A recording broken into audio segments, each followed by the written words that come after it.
Today I'm going to demonstrate how to perform a medication pass. I'm going to go into my patient's room, wash my hands. Hi, Mrs. Adams. My name is Jody. I'm going to be your nurse today. Can you tell me your name and date of birth? She tells me her name is Allie Adams. Her birth date is September 12, 1964. I verify this with her wristband. I ask her at this point if she has any allergies. She tells me she's allergic to aspirin, which I see on her band. Before I go and get your medications this morning, I'm going to make sure that you can swallow. So I want to sit the head of her bed up at least 45 to 90 degrees.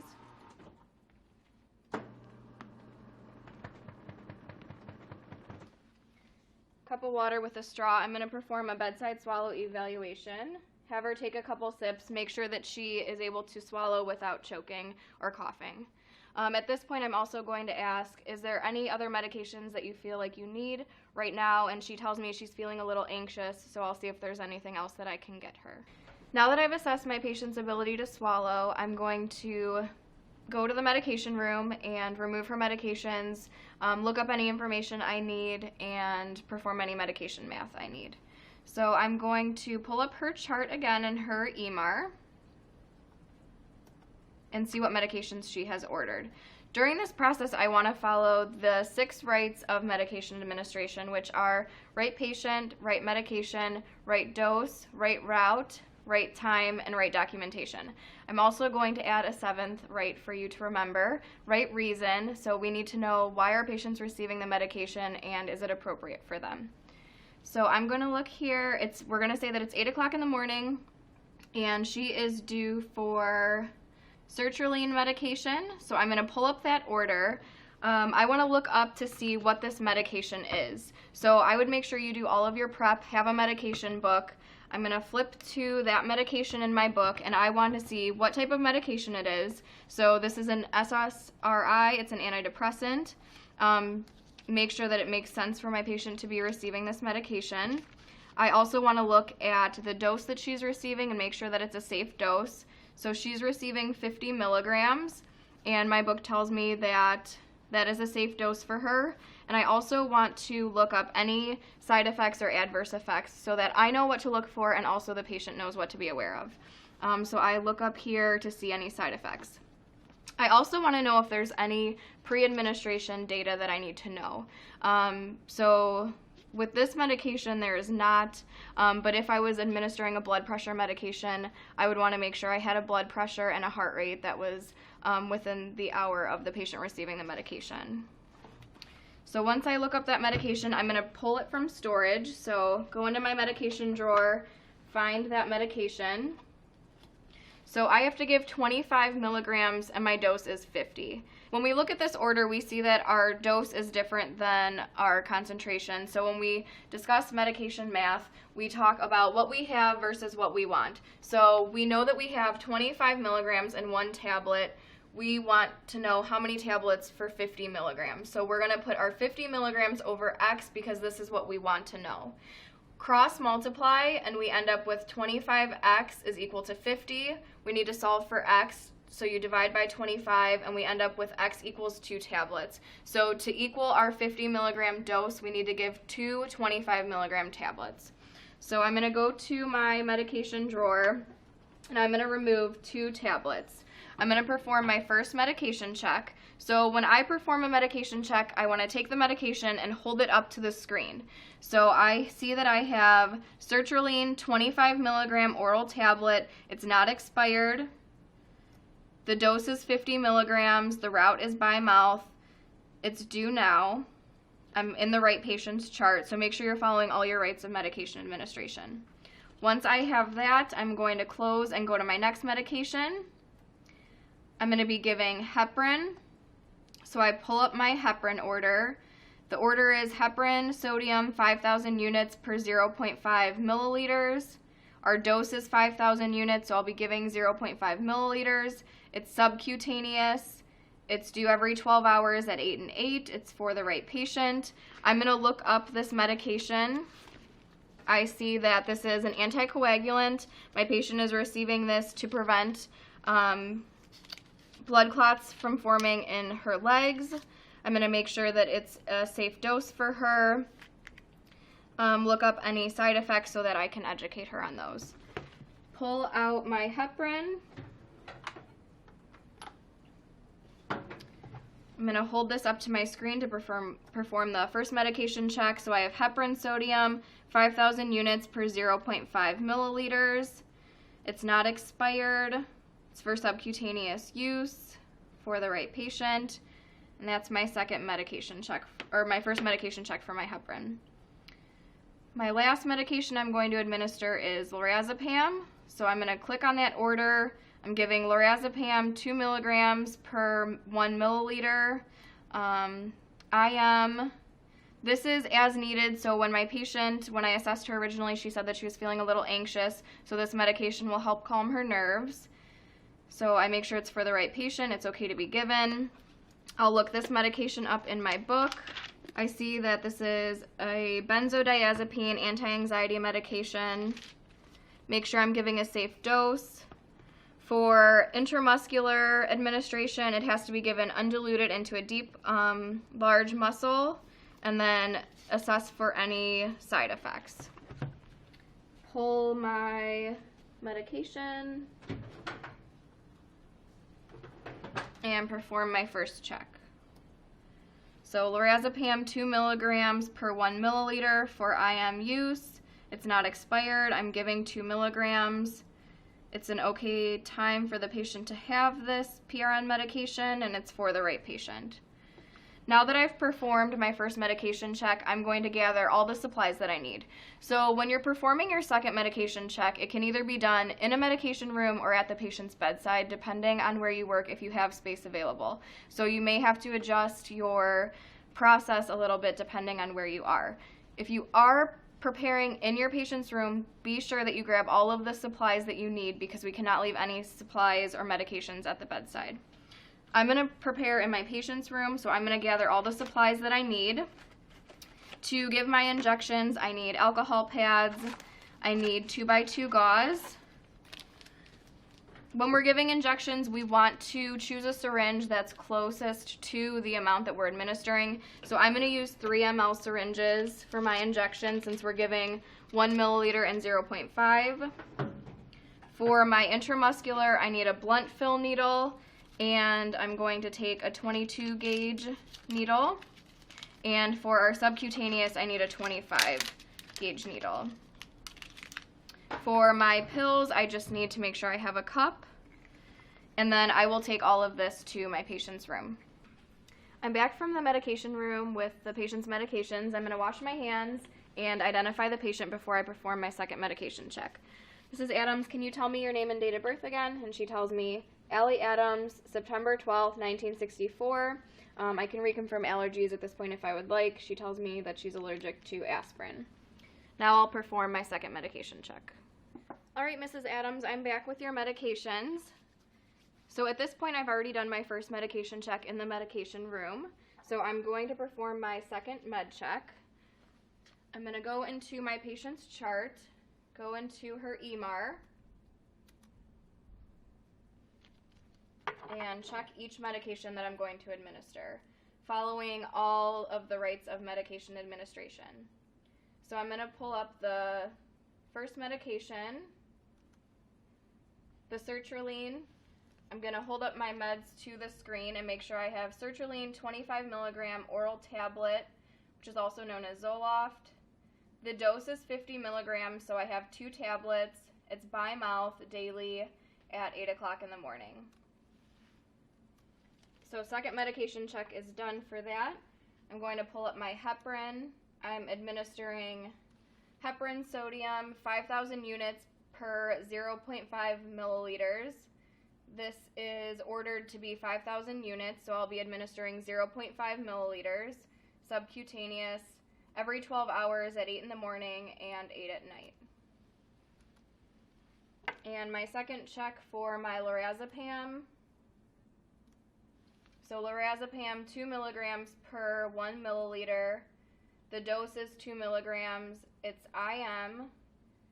As needed every 4 hours. I know that she's allowed to have this right now. So now that I've done my second medication check, I'm going to prepare my medications.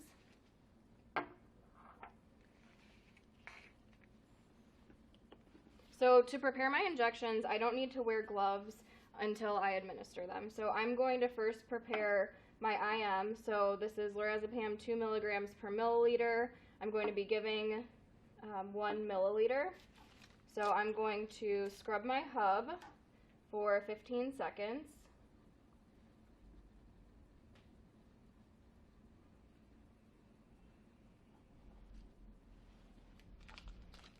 When I'm drawing up an IM injection, I'm going to use the blunt fill needle and then change my needle to the injection needle. I want to be careful here not to contaminate my syringe.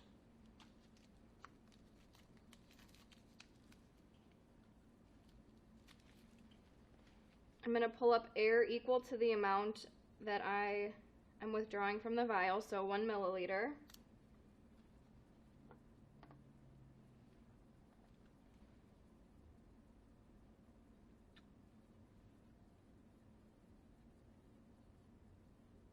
Make sure that I get rid of any air bubbles I may have. I like to draw up a little more than I need.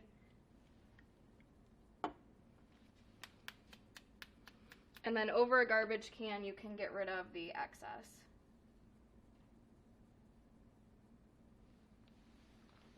When I recap, I want to make sure I scoop. I don't want to put this in my hand and accidentally poke myself. And now I'm going to change my needle. I'm using a 22 gauge 1-inch needle.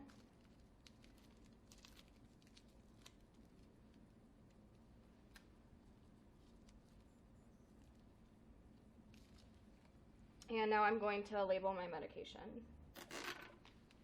When I label this, I like to label this on the top cap so that it's not going to cover how much medication I drew up.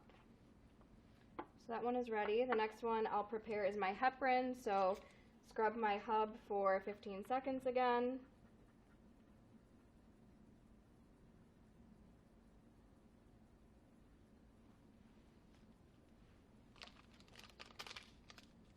So with subcutaneous injections, I'm able to draw up with the administration needle.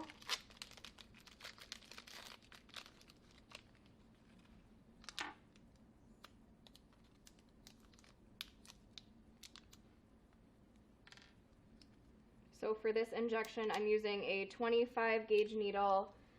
The length of the needle is 5/8. So for this, it is 5,000 units per 5.5 milliliters. So I'm giving 0.5 milliliters. I'll draw up air equal to that. Inject that into my vial.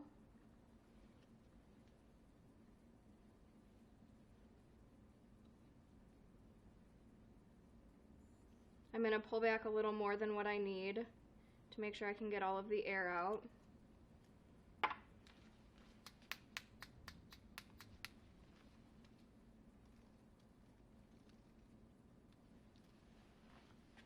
So recap. And then label your medication.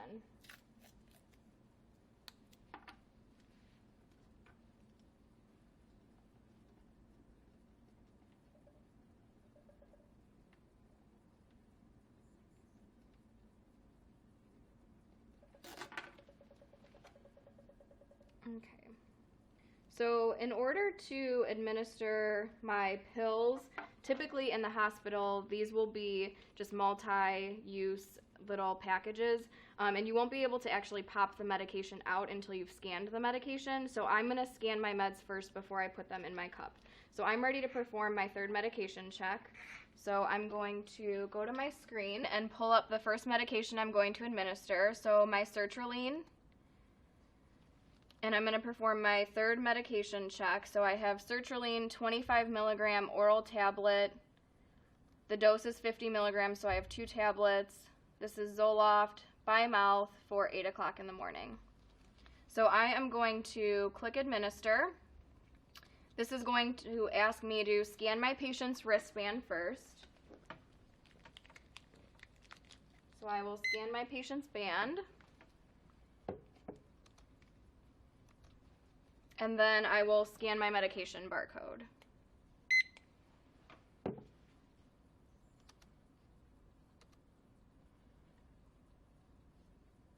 As long as I'm not touching the pills, I can put them in the cup without gloves on. So I'm going to put both pills in the cup here.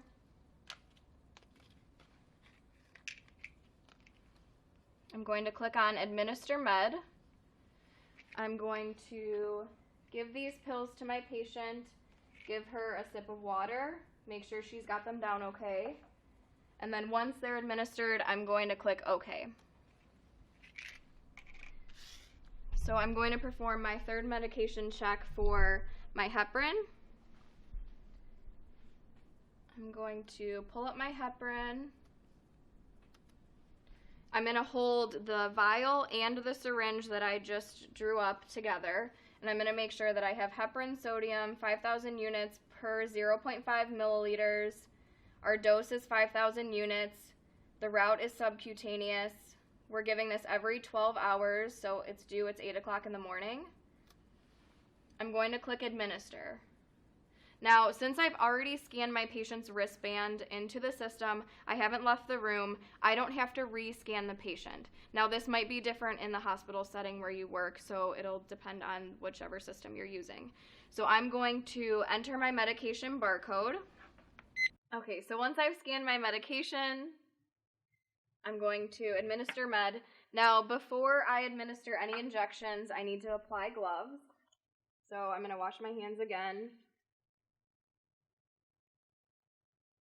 Put some gloves on, and choose the site that I want for my subcutaneous injection. In this case, I'll use the abdomen. The supplies that I need, I'll make sure I have a gauze pad ready, and I need an alcohol pad.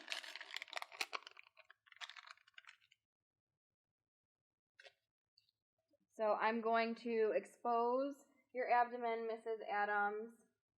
Pull up just the area that I need.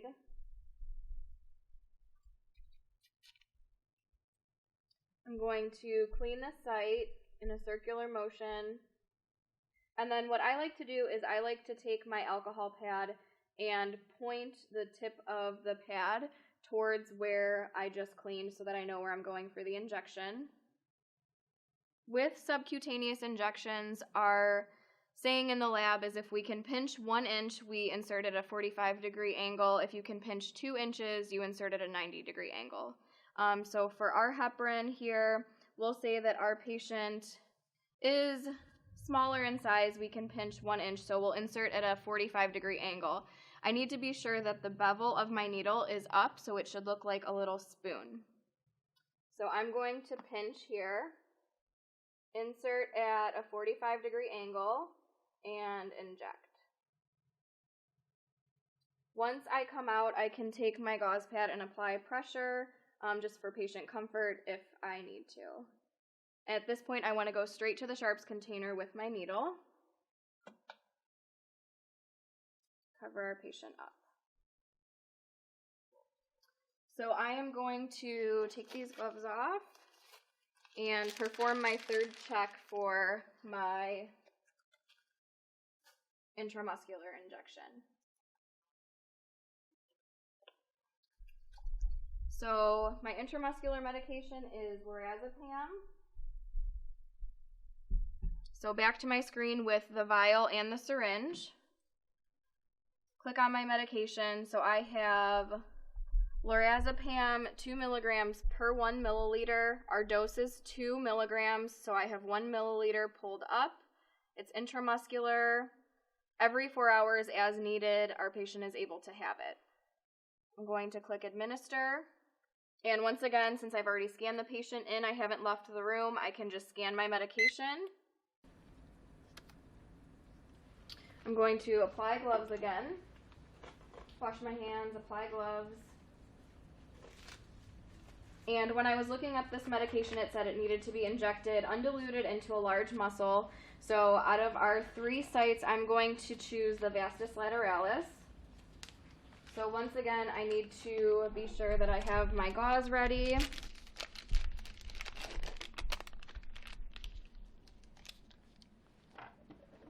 So I'm going to expose the patient's leg. So to find this site, I want to find the greater trochanter, one hand below the greater trochanter, one hand above the knee. The lateral aspect of the thigh, I want to divide this into thirds and go into the center third.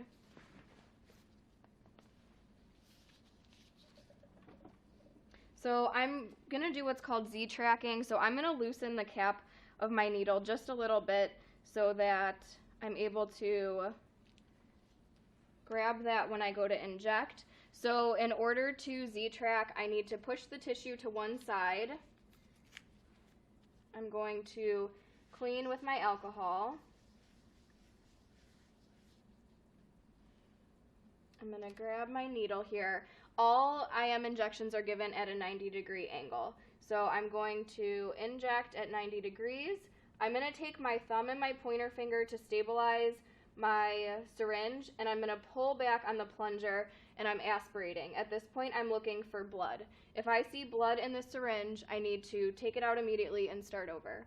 If I don't see blood, I will slowly start to inject. Hold in place for 10 seconds if your patient allows.